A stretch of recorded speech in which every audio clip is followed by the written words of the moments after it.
মেহবুবিয়া international public school Adabari কুৰিহা আজি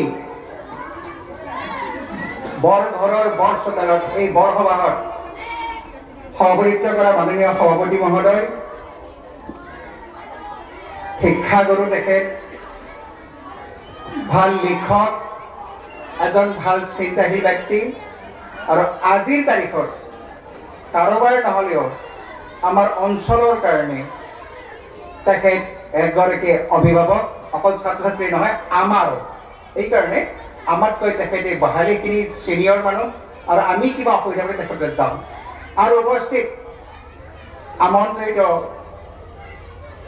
অতিথিবৃন্দ, এই বিদ্যালয়ৰ প্ৰধান শিক্ষক মোৰ পুত্ৰতুল্য বুলিয়ে কওঁ, মোৰ ৩ নম্বৰ ল'ৰাৰ ক্লাছমেট বুলি এই মাত্ৰ তেওঁ ক'লে, আল কামাৰ চাহেব আৰু মাননীয় শিক্ষক শিক্ষয়িত্ৰীসকল আৰু অতি মৰমৰ ছাত্ৰ ছাত্ৰীসকল আৰু বিভিন্ন দায়িত্বত নিয়োজিত কৰ্মচাৰী বন্ধুসকল, এইখন বিদ্যালয়ৰ আজি ২ বছৰ আগতে এনেকুৱা এখন সভাত মই আহিছিলোঁ আৰু আহি তেতিয়াও মই বৰ আপ্লুত হৈছিলোঁ। এইকাৰণে আজি যিদৰে হৈছোঁ যে মোৰ নিচিনা মানুহ এজনক নামাতিলেও হয়, আৰু এতিয়াও ঠিক খবৰ পালে মাতিলেতো আহোঁৱে, নামাতিলেও আহিব। এই যে কথা এটা আছে, এনেই বুঢ়ী নাচনি তাতে নাতিনি কৰি বিয়া, যে এনেই আহোঁকে থাকোঁ, তাতে মাইক্ৰফোন মাত পালে ৰ'ব নোৱাৰোঁ, আহোঁ আৰু কাৰণ বিদ্যালয় আৰু এইটো ছাৰে ক'লে এটা সময়ত আমি সকলোৱে কৰিছিলোঁ সঁচা, আৰু ময়ো শিক্ষকতা কাম কৰিছিলোঁ। আৰু তাৰপিছত ইতিমধ্যে মোৰ প্ৰিয় ছাত্ৰ আজি নিৰ্দিষ্ট বক্তা তেওঁ কৈ গ'ল যে ছাৰক আমি কলেজত লগ পাইছিলোঁ, ছাৰে আমাক আটাইকেইটা দিশতে সামৰি পেলাই কথা কয়, আটাইকেইটা জীৱনে সামৰি পেলাই এনেকৈ মঞ্চত সুন্দৰ সুন্দৰকৈ আমাৰ লগত কিবা ৰং ধেমালি কৰে, মুকলি চলা কৰে, ইত্যাদি ইত্যাদি। আৰু তেওঁ এটা কথা ক'লে যে ছাৰক আচৰিত পালোঁ যে এনে এটা সুন্দৰ চাকৰি এৰি হায়াৰ ছেকেণ্ডেৰী শিক্ষক, কলেজৰ শিক্ষক এৰি পাই তেওঁ অকলে কৰিব গুচি গ'ল। এই সাহসটো ক'ত পালে? হয়, মই সৰুৰে পৰাই এটা মোৰ দৃষ্টিভংগী আছিল, সদায় মই মোৰ ছিনিয়ৰক চাওঁ। মই এজন নিৰক্ষৰ পিতৃ মাতৃৰ সন্তান যদিও মই যিখন স্কুলত পঢ়োঁ সেইখন স্কুলৰ শিক্ষক হ'বৰ কাৰণে বৰ মন গৈছিল। বাহিৰৰ বাবাহঁতৰ অলপ মন কৰিব লাগিব।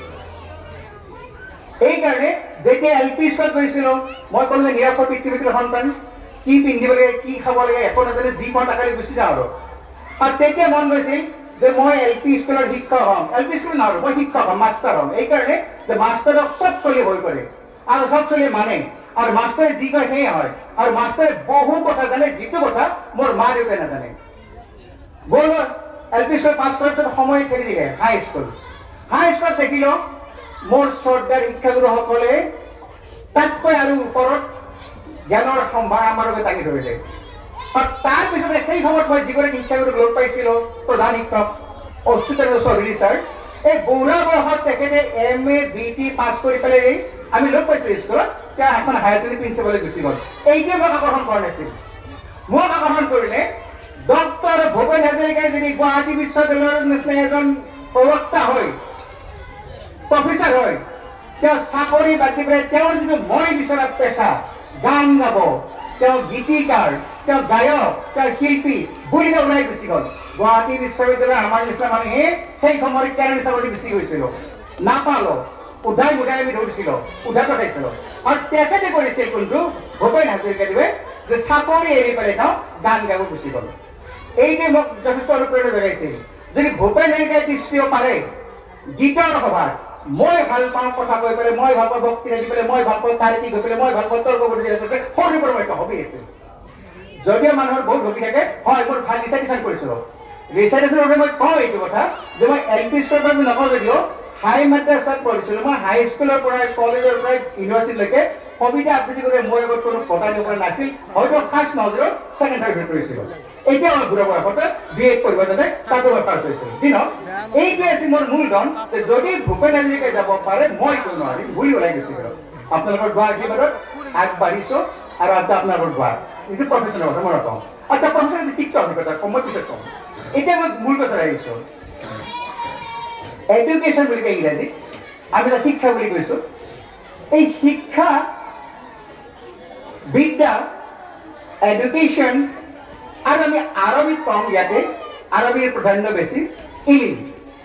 ইলিম যিয়ে জানে তাক আলিম বুলি কওঁ, এডুকেশ্যন যিয়ে জানে, যিয়ে এডুকেটেড বুলি কওঁ, আৰু শিক্ষা যিয়ে লৈছে তাক শিক্ষিত মানুহ বুলি কওঁ। এটা অৰ্থবিলাক কি বাৰু? এটা মৌলিক যেতিয়ালৈকে আমি শব্দটোৰ অৰ্থ বিচাৰি নাপাওঁ তেতিয়ালৈকে আমি বিচাৰি নাপাওঁ, ক'লেই নহ'ব। শিক্ষাৰ অৰ্থটো হ'ল আমাৰ ছাৰৰ আগত ক'লে এইটো, আৰু মই যে ঘূৰিব পাৰিবা যে সভাপতি মহোদয়, শিক্ষা, এইটো সংস্কৃত শব্দ। শিক্ষা শব্দটোৰ অৰ্থ হ'ল অনুশাসন, অনুশাসন। আৰু বিদ্যা, বিদ্যাটোৰ পৰা আহিছে জ্ঞান। যি শিক্ষাই স্কুলতে হওক, ঘৰতে হওক, ক'ৰবাতে হওক আপোনাক অনুশাসন শিকাব পাৰে, যি শিক্ষাই আপোনাক জ্ঞানী কৰিব পাৰে, যি শিক্ষাই আপোনাক সমাজত চলিবৰ কাৰণে আপোনাক বাট দেখুৱাব পাৰে, সেইটোৱে আচল শিক্ষা। শিক্ষাৰ লক্ষ্য আৰু উদ্দেশ্য মই কেতিয়াও নকওঁ, মই শিক্ষা বহুত পৰীক্ষা দিলোঁ, মই বাহিৰা কিতাপ বেছি নপঢ়ো যদিও পৰীক্ষাৰ কাৰণত মই বহুত কিতাপ পঢ়ি গুচি আহিলোঁ, আৰু দেখিলোঁ যে শিক্ষাৰ লক্ষ্য আৰু উদ্দেশ্য হৈছে নবী কৰিম সাল্লাল্লাহু আলাইহি ইছলামে যিটো সংজ্ঞা দি গৈছে সেইটোৱে সংজ্ঞা শুদ্ধ আৰু সত্য, যে আত্মসংযম আৰু